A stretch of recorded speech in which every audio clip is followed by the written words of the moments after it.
Do you ever lose your cool over the smallest things? A stressful email can wreck an entire day, and anxiety can make you quit on nearly every goal you ever set.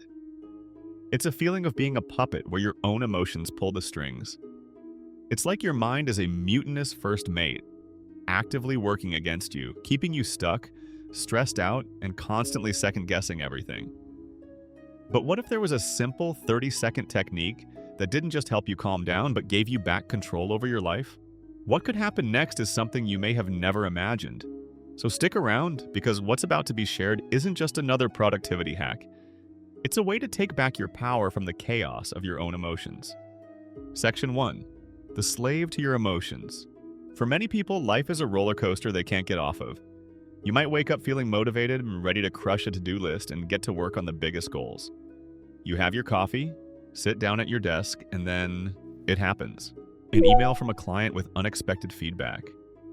A comment on social media that feels personal. Even something as tiny as spilling coffee on a bought shirt. Instantly, all that morning motivation can evaporate like a puddle on a hot day, replaced by a hot flush of frustration, anxiety, or pure anger. Your focus for the day shatters like glass. Instead of working on a project, you might get stuck replaying the incident in your head, like a director forced to watch the same terrible scene on a loop, crafting the perfect angry response you'll never actually send.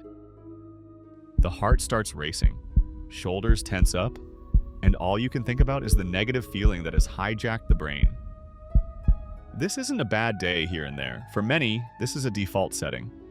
It's a constant state of reaction. Your emotions aren't just visiting, they're the landlords, and you're just a tenant living on their terms. This emotional chaos can seep into every corner of your life, like a slow flood you can't seem to stop. People set goals to start a business, get in shape, or learn a new skill, but never make real progress. Why? Because every little setback, every moment of doubt, every feeling of being overwhelmed is enough to make them want to quit. The anxiety whispers, "You're not good enough," and it's easy to believe it. The frustration screams, "This is too hard," and it's easy to give up. It can feel like trying to build a skyscraper on an earthquake fault line. No matter how much work is put in, one's own emotional instability can bring it all crashing down. Relationships can suffer too. People snap at those they love over nothing, not because they are mad at them, but because they don't know how to handle the pressure cooker inside their own chest. This can leave you feeling weak, out of control, and honestly, deeply ashamed for not being able to just get it together. Does any of this sound familiar? If you've ever felt like your emotions are running the show, consider hitting that subscribe button. This channel is all about taking back control, and you're in the right place to start. Section 2. The turning point. Many people try everything. They read the self-help books, listen to the podcasts, and even try to just power through, telling themselves to be more disciplined. But that can be like trying to stop a tidal wave with bare hands. The more you fight your emotions, the stronger they can get. It's like trying to hold a beach ball underwater. The second you let up, it shoots out with even more force. It's easy to reach the verge of just accepting that this is how some people are wired, destined to be anxious, reactive people for the rest of their lives. Then, during a spiral after a really stressful event, you might stumble on a concept from Dialectical Behavior Therapy, or DBT. DBT was developed by psychologist Dr. Marsha Linehan in the 1970s to help people who struggle with intense emotions. Extensive research has proven its effectiveness for a wide range of mental health issues. The tool that stands out isn't some complex philosophy. It's a simple, practical acronym, S.T.O.P. It stands for Stop, Take a Step Back, Observe, and Proceed Mindfully. At first, it can look almost insultingly simple. How could a four-letter acronym solve years of emotional struggle? Skepticism is normal, but so is desperation. The next time you feel that familiar surge of anxiety rising in your chest after a critical email, decide to give it a shot. Instead of immediately firing back a defensive reply, just stop. It feels completely unnatural. The urge to react is powerful, but holding your ground is the moment everything starts to shift. It brings to mind the famous words of psychiatrist and Holocaust survivor Viktor Frankl. Between stimulus and response, there is a space. In that space is our power to choose our response. In our response lies our growth and our freedom. For the first time, it becomes clear that this pause is a hidden control panel, and in that single moment lies all of our power. Section 3. The technique that changes everything. This isn't magic. It's a skill, and just like any skill, it takes practice. But the S.T.O.P technique is one of the most powerful tools ever found for building emotional mastery. Here's exactly how to use it. The first step is S. Stop. Literally. The second you feel that hot, overwhelming emotion start to rise, whether it's anger, anxiety, or frustration, just freeze. It's like hitting the emergency brake on a runaway train. Don't type the email. Don't say the hurtful thing. Don't storm out of the room. This simple act of pausing is the most important step because it interrupts the automatic, conditioned reaction that has been in control for years. You are cutting the puppet strings and telling your brain, I'm in charge now, not my impulses. The second step is T. Take a breath. This isn't just a folksy saying, it's a physiological command. When you're stressed or angry, your fight or flight response is like a smoke alarm that won't stop blaring. Taking a slow, deep breath stimulates the vagus nerve and activates your parasympathetic nervous system, which is your body's rest and digest mode. It's the biological reset button that silences the alarm. Studies show that controlled breathing can measurably reduce stress hormones like cortisol and increase heart rate variability, a key marker of your body's ability to handle stress. Take 1, 2, or sometimes 3 deep, deliberate breaths. You can literally feel your body begin to calm down. The third and most transformative step is O. Observe. Now that you've created some space and calmed your body, you need to look at what's actually happening inside. Observe the emotion like a curious scientist. Where do you feel it in your body? A tightness in your chest? A pit in your stomach? Heat in your face? Give the feeling a name. This is anxiety. Notice the thoughts swirling around it. He thinks I'm an idiot. But here's the key. You observe these thoughts and feelings without judgment. It's like stepping out of a rushing, chaotic river and watching it all flow by from the safety of the bank. They are not you. They are just experiences passing through you, like clouds in the sky. By simply observing, you detach from the emotion. You see it for what it is.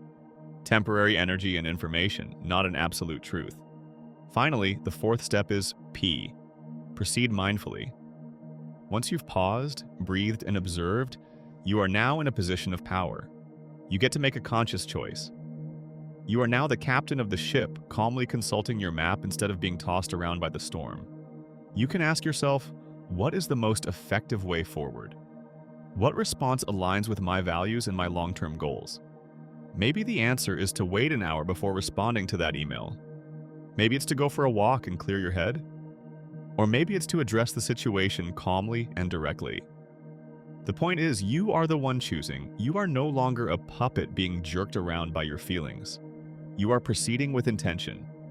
Section 4. What happened next? When you start applying this simple S.T.O.P technique to everything, the small annoyances like getting stuck in traffic, the medium-sized stresses like project deadlines, and the big, scary emotional triggers like the fear of failure, something incredible can start to happen. At first, it's hard. The pull of old habits is incredibly strong. But every time it's used successfully, it feels like a small victory. It's like a rep at the gym, strengthening a new muscle, the muscle of emotional regulation. And then, things begin to shift. The world around you doesn't change. Stressful emails still come. Setbacks still occur. But you have changed. The emotional earthquakes can stop. The foundation of life can become solid. That business you've been putting off? It becomes possible to launch it. When an obstacle is hit, instead of letting anxiety cause a shutdown, you can stop, take a breath, observe the fear, and proceed by breaking the problem into smaller, manageable steps. Your feelings are no longer saboteurs on the tracks of your progress. Physical health can actually improve. There is more energy because it's not all being wasted on stress. This isn't just a feeling. Multiple studies have shown that mindfulness practices can lead to significant reductions in blood pressure for people with prehypertension. For example, a study in the journal Psychosomatic Medicine found that participants in an 8-week mindfulness-based stress reduction program saw their systolic blood pressure drop significantly. It's like taking off a heavy, invisible backpack you didn't even realize you were carrying. Relationships can deepen. One can become a better listener and a more patient partner. Because you can manage your own emotions, your mind is less like a cluttered storage unit and more like an open, welcoming space for other people. You stop reacting and start responding. This doesn't mean turning into a robot. People still feel anger, sadness, and fear. Mindfulness isn't about getting rid of emotions. It's about changing your relationship with them. You can learn to see them as messengers, not dictators. They give information, but they don't get to make the final call. Mastering emotions doesn't mean you stop feeling them. It means finally learning how to listen without letting them take over. This technique is free, it takes less than a minute, and you can do it anywhere. So here's a challenge for you. For the next 7 days, pick one recurring emotional trigger in your life and commit to using the S.T.O.P technique every single time it comes up. Don't just watch this video and forget about it. Put it into practice. For years, many have thought emotional mastery was a special trait for stoic gurus and unshakable CEOs. They were wrong. It's a skill that anyone can learn. It all begins with that single, powerful decision to create a pause. As the Roman emperor and philosopher Marcus Aurelius wrote, "You have power over your mind, not outside events. Realize this, and you will find strength." Stop it, take a breath. Observe. Proceed mindfully. This simple sequence is the key to breaking free from reflexive reactions. It's the difference between being a slave to your emotions and being the master of your life. The entire direction of a life can change in that tiny space between what happens and how you respond. It's like the rudder of a giant ship, a small thing that determines the entire journey. Now, a question for you. What is one emotional trigger you're going to use this technique on this week? Let everyone know in the comments below. Your commitment can inspire others. Thanks for watching.